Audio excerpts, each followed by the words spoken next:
नमस्कार दोस्तों, मेरा नाम है विमल सिंह। बालाजी स्टडी अड्डा में आपका स्वागत है। हिंदी और पर्यावरण अध्ययन के प्रैक्टिस सेट हम आपको करा रहे हैं। तो जस्ट इससे पहले हमने जो पर्यावरण पोर्शन है उसका प्रैक्टिस सेट देखा था, जो कि आपको साइड में आई बटन में पिछला वाला वीडियो मिल जाएगा। आज हम देखेंगे हिंदी का प्रैक्टिस सेट नंबर 15 और इसके अंतर्गत कुल 30 प्रश्न जो हैं हम देखेंगे। और आज के जो प्रश्न है उसमें आपको पैराग्राफ भी देखने को मिलेंगे, जिससे कि आपको इस टाइप के प्रश्न की भी प्रैक्टिस हो जाएगी। तो चलिए शुरू करते हैं। पहले यहाँ पर कुछ पैराग्राफ दे रखा है, थोड़ा सा स्पीड में इसको पढ़ लेते हैं। कि जिनमें सहिष्णुता जो है उसकी भावना होती है, केवल ऐसे लोग अध्यापक होने योग्य होते हैं जिनका बच्चों से प्यार भरा लगाव होता है। उनमें धैर्य स्वभावतः आ जाता है। अध्यापकों की जिस अंतर्निहित गंभीर समस्या से जूझना पड़ता है वह यह है कि उन्हें जिनको देखना है वे शक्ति और प्रभुता में उनकी बराबरी के नहीं होते हैं। अध्यापक के लिए एकदम तुच्छ या बिना किसी कारण के या फिर वास्तविक की बजाय किसी काल्पनिक कारण के चलते अपने जो छात्र हैं उनके सामने धैर्य खो देना, उनकी खिल्ली उड़ाना, उन्हें अपमानित या दंडित करना एकदम आसान और संभव है। जो एक निर्बल अधीन राष्ट्र पर शासन करते हैं उनमें ना चाहते हुए भी गलत काम करने की प्रवृत्ति पाई जाती है। उसी तरह ऐसे अध्यापक होते हैं जो बच्चों के ऊपर अपने प्रभुत्व का शिकार हो जाते हैं। आपको समझ में यहाँ पर क्लियर तरीके से आ रहा है कि किसके बारे में बात यहाँ पर की जा रही है। आगे लिखा है कि जो शासन के अयोग्य होते हैं उन्हें केवल कमजोर लोगों पर अन्याय करते हुए कोई अपराध बोध नहीं होता, बल्कि ऐसा करने में उन्हें एक खास तरह का मजा मिलता है। बच्चे अपनी माँ की गोद में कमजोर, असहाय और अज्ञानी होते हैं। माता के हृदय में स्थित प्रचुर प्यार ही उनकी रक्षा की एकमात्र गारंटी होता है। इसके बावजूद हमारे घरों में इस बात के उदाहरण कम नहीं है कि कैसे हमारे स्वाभाविक प्यार पर धीरज का अभाव और उद्धत प्राधिकार विजय प्राप्त कर लेता है और बच्चों को अनुचित कारणों से दंडित होना पड़ता है। पूरा हमने देख लिया पैराग्राफ। अब इस पर बेस्ड प्रश्न नंबर 31 पूछा गया है कि बच्चे अपनी माँ की गोद में ही स्वयं को सुरक्षित समझते हैं, इसका रीजन क्या है? केवल माँ ही उनका लालन पोषण करती रहती है, या माँ के पास सुरक्षा की शक्ति परिपूर्ण है, या माँ के हृदय में स्नेह होता है, या माँ सदैव उनकी गलतियाँ जो है वो माफ करती रहती हैं? तो ऑप्शन 1, 2, 3, 4 में से आंसर की बात करते हैं तो सी वाला आपका ऑप्शन माँ के हृदय में स्नेह होता है। अभी मैंने ऊपर पैराग्राफ में पढ़ के भी बताया। 32 प्रश्न कह रहा है कि कौन सा शब्द समूह शेष जो शब्द समूह है उनसे अलग है। ए ऑप्शन है अन्याय, अपराध, अपमानित। बी ऑप्शन है अभाव, अपमानित, अधीन। सी ऑप्शन है असहाय, अपराध, अनुचित। और डी ऑप्शन है अयोग्य, अज्ञानी और अभाव। तो ऑप्शन 1, 2, 3, 4 में से आपको भिन्न छांटना है। यहाँ पर आंसर की बात कर लेते हैं तो आपका ऑप्शन चौथा वाला बिल्कुल सही हो जाएगा। अयोग्य, अज्ञानी, अभाव, ये आपके भिन्न शब्द हैं, बाकी उसी के ही शब्द मिलते जुलते हैं। अगला प्रश्न भी पैराग्राफ पर ही आधारित है। 33 प्रश्न कि इत जो प्रत्यय है उससे बनने वाला शब्द जो है बताना है। दंडित होगा, अनुचित होगा, कृत होगा या नीत होगा। 4 ऑप्शन में कौन सा सही होगा? आंसर की बात कर लेते हैं तो इत से दंडित आपका बनता है। बिल्कुल पहला वाला आपका ऑप्शन बिल्कुल सही हो जाएगा। 34 प्रश्न कह रहा है, प्रश्न आपका है कि अध्यापक के लिए उचित विशेषण शब्द जो है इनमें से कौन सा है? सहिष्णु है, ज्ञान है, योग्यता है या धैर्य है? 4 ऑप्शन में बताना है, छांटना है आपको कौन सा जो है वो सही होगा। अध्यापक के लिए आंसर की बात करते हैं तो आपका सहिष्णु ऑप्शन नंबर ए जो है वो बिल्कुल सही हो जाएगा। 35 प्रश्न कह रहा है कि लेखक के अनुसार अध्यापक बनने योग्य वही होते हैं जो उच्च डिग्री वाले होते हैं, धैर्यवान होते हैं, बच्चों से बहुत ज़्यादा शक्तिशाली होते हैं या अत्यंत ज्ञानवान होते हैं। तो पूरे पैराग्राफ में किस पर जोर दिया गया है? धैर्य पर जोर दिया गया है। तो आपका ऑप्शन 1, 2, 3, 4 में से बी वाला आपका ऑप्शन धैर्यवान जो है वो होते हैं बिल्कुल सही हो जाएगा। 36 भी पैराग्राफ पर ही आधारित है कि विद्यालयों में बच्चों को बिना किसी कारण दंडित करना जो है अध्यापक की धैर्यहीनता का चिन्ह है, अध्यापकीय प्रवृत्ति है, दुर्लभ है या असंभव है। दुर्लभ मतलब कभी कदार ऐसा देखने को मिलता है या असंभव है। तो आपका ऑप्शन 1, 2, 3, 4 में से किस पर जोर दिया गया था? मैंने सबसे बहुत ज़्यादा बोला धैर्यहीनता पर जोर दिया गया था। और यदि बच्चों को बिना किसी कारण के दंडित कर रहे हैं विद्यालयों में तो अध्यापक में धैर्यहीनता नहीं है, उसका अभाव है, तो आपका ऑप्शन पहला वाला ही बिल्कुल सही हो जाएगा। 37 प्रश्न बी पैराग्राफ पर ही है कि किस तरह के लोग कमजोर लोगों पर अन्याय करते हैं। जो अध्यापक होते हैं, जिनमें शासन करने की योग्यता नहीं होती है, जो दंड देने में कुशल हैं, या जो निर्बल होते हैं। तो ऑप्शन 1 2 3 4 में से कौन सा सही होगा। बात करते हैं आंसर की, तो किस तरह के लोग कमजोर लोगों पर अन्याय करते हैं, जिनमें शासन करने की योग्यता ही नहीं होती है, वही तो करते हैं। कभी वाला आपका ऑप्शन हो जाएगा। अगला 38 प्रश्न कह रहा है कि ये जो गद्यांश है, इसका जो मुख्य भाव है वह इनमें से क्या है। अध्यापक को सदा जो है निर्लिप्त भाव से पेश आना चाहिए। केवल उचित कारणों पर ही अध्यापक बच्चों को आवश्यक या अवश्य दंड दे, या अध्यापक में अपराध बोध होना चाहिए, या अध्यापक में धैर्य, ममत्व, सहिष्णुता और तार्किकता होनी चाहिए। तो आपको मैंने 2 पॉइंट बताए, सहिष्णु वाला भी अभी बताया था, धैर्य वाला भी अभी बताया था। आप आसानी से कह सकते हैं डी वाला आपका ऑप्शन बिल्कुल सही हो जाएगा। हमारे 38 तक प्रश्न पैराग्राफ पर आधारित थे, और यहाँ से हमारा एक और गद्यांश 39 से 45 तक जो है वो है। इसको भी हम स्पीड में पढ़ लेते हैं। देखिए इतना लेंदी है यहाँ तक। इसको तरीका करने का क्या होता है वही मैं आपको बता रहा हूँ। क्या आप अपनी लैंग्वेज में स्पीड में पढ़ लीजिए। उसमें भाव क्या लिखा हुआ है कि विद्याभ्यासी पुरुष जो है उनको साथियों का भाव कभी नहीं रहता है। उसकी कोठरी में सदा ऐसे लोगों का वास रहता है जो अमर हैं। वे उसके प्रति सहानुभूति प्रकट करने और उसे समझाने के लिए सदा प्रस्तुत रहते हैं। कवि, दार्शनिक और विद्वान जिन्होंने प्रकृति के रहस्यों का उद्घाटन किया है, और बड़े बड़े महात्मा जिन्होंने आत्मा के गूढ़ रहस्यों की थाह लगा ली है, सदा उसकी बातें सुनने और उसकी शंकाओं का समाधान करने के लिए उद्यत रहते हैं।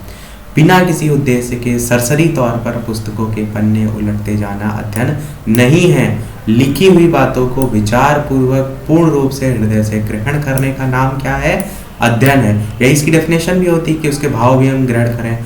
प्रत्येक स्त्री पुरुष को अपने पढ़ने का उद्देश्य स्थिर कर लेना चाहिए। इसके लिए सबसे मुख्य बात यह है कि पढ़ना नियम पूर्ण हो या नियम पूर्वक हो, अर्थात इसके लिए नित्य का समय उपयुक्त होता है। अध्ययन यानी कि कहाँ से? निबंध रामचंद्र शुक्ल। अब इस पर बेस्ड प्रश्न 39 पूछा गया है कि अध्ययन क्या है। तो 4 ऑप्शन में छाटिए जल्दी से। ऑप्शन 1 2 3 4 में से कौन सा सही होगा। और वीडियो पसंद आए तो वीडियो को लाइक भी करते रहिएगा, ताकि इसी प्रकार अच्छे अच्छे प्रश्न हम आपको आगे भी प्रैक्टिस कराते रहें। तो बात कर लेते हैं चलिए फिर आंसर की। तो मैंने अभी क्या बताया कि केवल पढ़ना ही अध्ययन नहीं होता है, पढ़ी हुई बात को ग्रहण करना भी। अब ऑप्शन चेक किए, नियम पूर्वक पढ़ना नहीं, लिखी हुई बातों को विचार पूर्वक हृदय से ग्रहण करना बिल्कुल सही, कुछ भी पढ़ लेना नहीं, बिना कारण के पुस्तकों के पन्ने पलटना नहीं। तो बी वाला आपका ऑप्शन बिल्कुल सही हो जाएगा। 40 प्रश्न कह रहा है कि विद्या का अभ्यास करने वाले जो व्यक्ति हैं उनको साथियों की कमी महसूस नहीं होती, क्योंकि उन्हें मित्र बनाना अच्छा नहीं लगता है, पुस्तकें उनकी साथी होती हैं, या उनके अनेक साथी होते हैं, या उन्हें साथी की आवश्यकता नहीं होती है। तो 4 ऑप्शन में बताना है आपको कौन सा सही होगा। तो आंसर की बात करें, जोर किस पर दिया जा रहा है? विद्या पर दिया जा रहा है। तो विद्या का अभ्यास करने वाले व्यक्तियों को साथियों की कमी इसलिए नहीं महसूस होती क्योंकि वो पढ़ाई में बिजी रहते हैं, यानी कि पुस्तकें ही उनकी साथी होती हैं। भी आपका ऑप्शन बिल्कुल सही हो जाएगा। 41 प्रश्न कह रहा है कि विद्याभ्यासी जो पुरुष हैं उनके पास जिसका वास रहता है संबंधियों का, गुरुजनों का, पुस्तकों का, या उपरोक्त में से कोई नहीं। 4 ऑप्शन में बताना है आपको कौन सा जो है वो सही होगा। तो अभी मैंने बताया विद्याभ्यासी पुरुष की बात की जा रही है, तो जोर किस पर दिया जा रहा है? पुस्तकों पर ही तो दिया जा रहा है।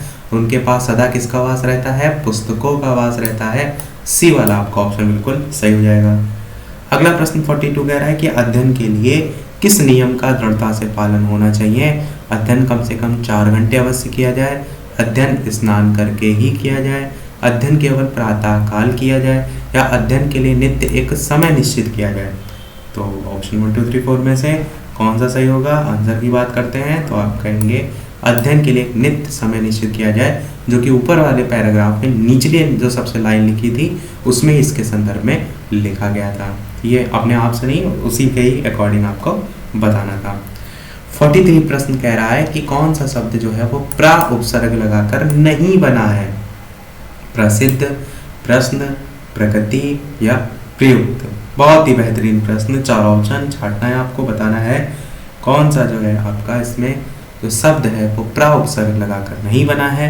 आंसर की बात करते हैं तो प्रश्न आपका ऑप्शन बी वाला बिल्कुल सही हो जाएगा, क्योंकि प्रा के बाद जो श्न करके इसका कोई अर्थ नहीं है, जबकि आपका जो उपसर्ग है उसके बाद उसका भी स्वयं का अर्थ होता है। जैसे कि प्रसिद्ध में देखिए सिद्ध है, प्रगति में गति है, प्रयुक्त में युक्त है, इस टाइप से आप समझ सकते हैं।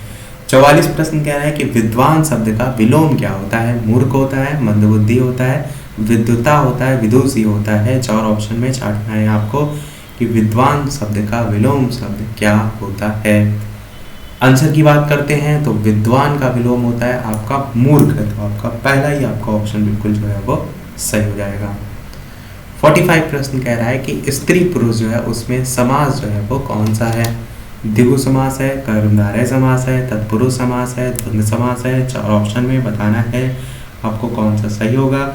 स्त्री पुरुष के बीच में आप हाइफन देख पा रहे हैं, उसी से ही आप पहचान रहे हैं कि यहाँ पर द्वंद्व समास होगा, स्त्री और पुरुष समास विग्रह आपका होगा।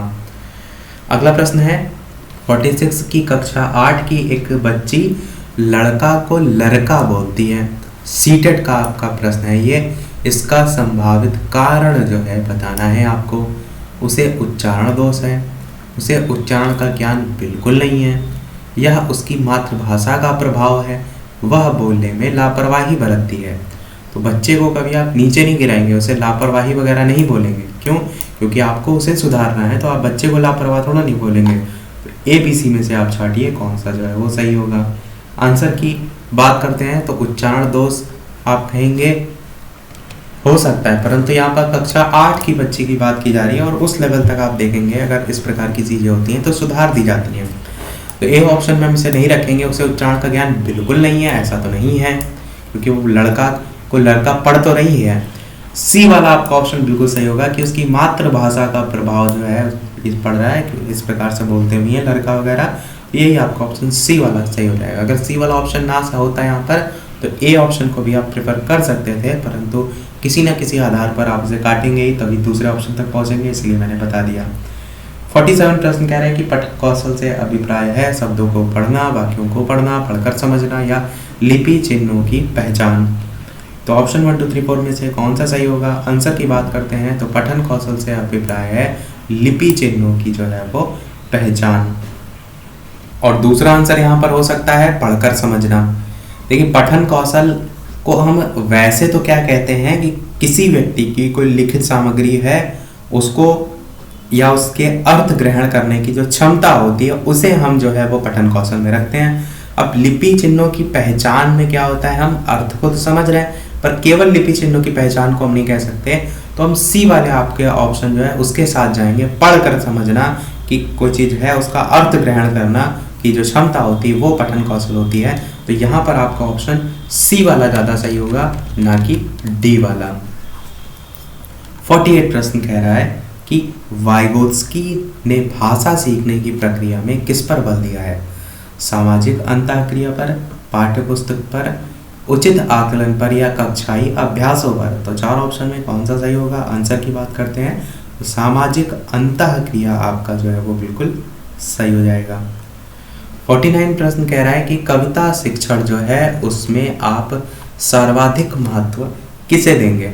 कविता के जो तत्व हैं उनके आधार पर उसकी समीक्षा, कविता जो है उसका भावपूर्ण पठन और रसानुभूति, कविता में जो अलंकार है उसकी पहचान या कविता का भाव विश्लेषण। बताना है आपको कौन सा जो है वो सही होगा। आंसर की बात कर लेते हैं ऑप्शन 1 2 3 4 में से, तो आपका बी वाला आपका ऑप्शन कविता जो है उसका भावपूर्ण पठन और रसानुभूति, ये जो है वो बिल्कुल सही हो जाएगा। अगला प्रश्न 50 कह रहा है कि भाषा तब सबसे सहज और प्रभावी रूप से सीखी जाती है जब भाषा शिक्षक कठोर रवैया अपनाते हैं। बिल्कुल नहीं, भाषा प्रयोग की दक्षता ही प्रमुख उद्देश्य हो सकता है। भाषा जो है उसकी पाठ्य पुस्तक में अधिक से अधिक पाठों का समावेश हो, ये कोई उद्देश्य नहीं होता कि अधिक से अधिक चैप्टर हो। भाषा के नियम कंठस्थ कराए जाएं, ऐसा भी नहीं है। तो बी वाला आपका ऑप्शन होगा कि भाषा प्रयोग की जो दक्षता है वो प्रमुख उद्देश्य हो। 51 प्रश्न कह रहा है कि किस प्रकार के जो प्रश्न हैं बच्चों की भाषागत समझ का आकलन करने में अधिक सहायक नहीं होते हैं? चिंतन परक प्रश्न, अनुमान परक प्रश्न, पाठ पर आधारित तथ्यात्मक प्रश्न या कल्पनात्मक या कल्पना परक प्रश्न। 4 ऑप्शन में बताना है कौन सा सही होगा। तो बात कर लेते हैं चलिए फिर आंसर की कि कौन सी अधिक सहायक नहीं होते हैं। तो आप क्या कहेंगे, आपका ऑप्शन सी वाला सही हो जाएगा। पाठ पर आधारित तथ्यात्मक प्रश्न जो है आपका बच्चों की भाषागत समझ का आकलन करने में अधिक सहायक नहीं होते हैं। बाकी चिंतन परक प्रश्न भी सहायक होते हैं, अनुमान परक प्रश्न भी और कल्पना परक प्रश्न भी। अगला प्रश्न है, निम्न में से शुद्ध शब्द आपको छांटना है। कार्यकारिणी लिखा हुआ है, अभियंतर लिखा हुआ है, एक तारा लिखा हुआ है, जिजीविषा लिखा हुआ है। शुद्ध शब्द आपको इनमें से बताना है कौन सा जो है वो सही है। तो फिर बात करते हैं आंसर की। ऑप्शन 1 2 3 4 में से कौन सा जो है वो सही होगा। तो बिल्कुल आपका ऑप्शन चौथा वाला जिजीविषा जो है वो बिल्कुल सही हो जाएगा, जो कि आपका शुद्ध शब्द है। बाकी ये सब गलत लिखे हैं, जैसे कार्यकारिणी में रामित मात्रा लगती है आपकी, इसी प्रकार से यहाँ पर गलत आपको छांटना था। अगला प्रश्न देखते हैं 53। भाषा शिक्षक ने कक्ष में व्यक्ति विशेष की आकृति, वेशभूषा, मुद्रा, चेष्टा, स्वभाव, सौंदर्य आदि का वर्णन किया। शिक्षक किस विद्या का शिक्षण करा रहे हैं ये बताना है आपको। यात्रा वृत्तांत का, संस्मरण का, रेखा चित्र का या जीवनी का। ऑप्शन 1 2 3 4 में से कौन सा सही होगा। आंसर की बात करते हैं तो बिल्कुल आपका ऑप्शन डी वाला जीवनी जो है वो बिल्कुल सही हो जाएगा। जीवनी जो है वो आपका हो जाएगा। 54 प्रश्न कह रहा है कि जो समष्टि है इसका विलोम शब्द क्या होगा। यष्टि होगा, दृष्टि होगा, व्यष्टि होगा या सृष्टि होगा। ऑप्शन 1 2 3 4 में से बताना है आपको कौन सा जो है वो सही होगा। समष्टि का विलोम। बात करते हैं फिर आंसर की कौन सा सही होगा। तो आपका ऑप्शन सी वाला व्यष्टि जो है वो बिल्कुल सही हो जाएगा। समष्टि का विलोम व्यष्टि होता है। 55 प्रश्न कह रहा है कि घोड़ा तेज भागता है, इस वाक्य में तेज व्याकरण की दृष्टि से क्या है। संज्ञा है, क्रिया विश्लेषण है, विश्लेषण नहीं विशेषण होता है, गलत लिखा हुआ है यहाँ पर। क्रिया विशेषण है या सर्वनाम है या विशेषण है, ये वाला विशेषण यहाँ पर आ जाएगा। तो बताना है आपको कौन सा जो है वो सही होगा। आंसर की बात करते हैं ऑप्शन 1 2 3 4 में से, तो बिल्कुल आपका बी वाला ऑप्शन क्रिया विशेषण आ जाएगा। क्रिया की विशेषता बताने वाला क्रिया विशेषण होता है, तो तेज यहाँ पर जो है व्याकरण की दृष्टि से क्रिया विशेषण हो जाएगा। 56 प्रश्न कह रहा है कि जो शिक्षण है उसमें गृह कार्य क्यों कराया जाता है। बताइए, होमवर्क क्यों कराया जाता है। कक्षा में नहीं पढ़ाया जाता है इसलिए कराया जाता है, आप कहेंगे ऐसा तो नहीं है। अधूरा पाठ पूरा करने के लिए किया जाता है, आप कहेंगे ऐसा तो नहीं है। विद्यार्थियों की ज्ञान क्षमता परखने के लिए किया जाता है, बिल्कुल किया जाता है। शिक्षण के प्रति रुचि पैदा करने के लिए नहीं, होमवर्क के कारण आप रुचि नहीं पैदा करेंगे। सी वाला आपका ऑप्शन बिल्कुल सही होगा। अगला प्रश्न कह रहा है कि नीलिमा कक्षा में अक्सर चुप रहती है लेकिन घर में खूब बातें करती है, इसका संभावित रीजन क्या होगा। कक्षा में उसकी भाषा का सम्मान नहीं होता, वह भाषा प्रयोग ही नहीं जानती, वह बाकी बच्चों से डरती है या कक्षा में उसे चुप रहना अच्छा लगता है। तो बताइए ऑप्शन 1 2 3 4 में से कौन सा जो है वो सही होगा। तो यहाँ पर आप ऑप्शन काटते हुए चलिए तो आपको ज़्यादा बेहतर समझेंगे। जैसे कि डी वाला ऑप्शन कह रहा है कि कक्षा में उसे चुप रहना अच्छा लगता है, तो ऐसा नहीं है। क्यों? क्योंकि बाहर बातें कर रही है, तो ऐसा नहीं कि उसे अच्छा लग रहा है। वह भाषा प्रयोग ही नहीं जानती, तो ऐसा भी नहीं है कि वो जानती ही नहीं है, क्योंकि अगर नहीं जानती होती तो घर में कैसे बातचीत करती।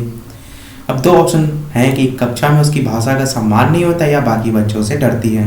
अब उसकी भाषा का सम्मान नहीं होता कहने का मतलब है कि कई बच्चे होते हैं ना कि बोलते हैं, ज़्यादा लोग उससे अट्रैक्ट नहीं होते हैं, उनकी बातें नहीं सुनते हैं लोग, उस टाइप को लेकर लिखा है कि कक्षा में उसकी भाषा का सम्मान नहीं होता। और दूसरी वाला ऑप्शन लिखा है कि बाकी बच्चों से डरती है। तो इन दोनों ऑप्शन में से ज़्यादा जो प्रायोरिटी देंगे आप वो ए ऑप्शन को ही देंगे कि बाकी बच्चों से डरने का कोई रीज़न नहीं है।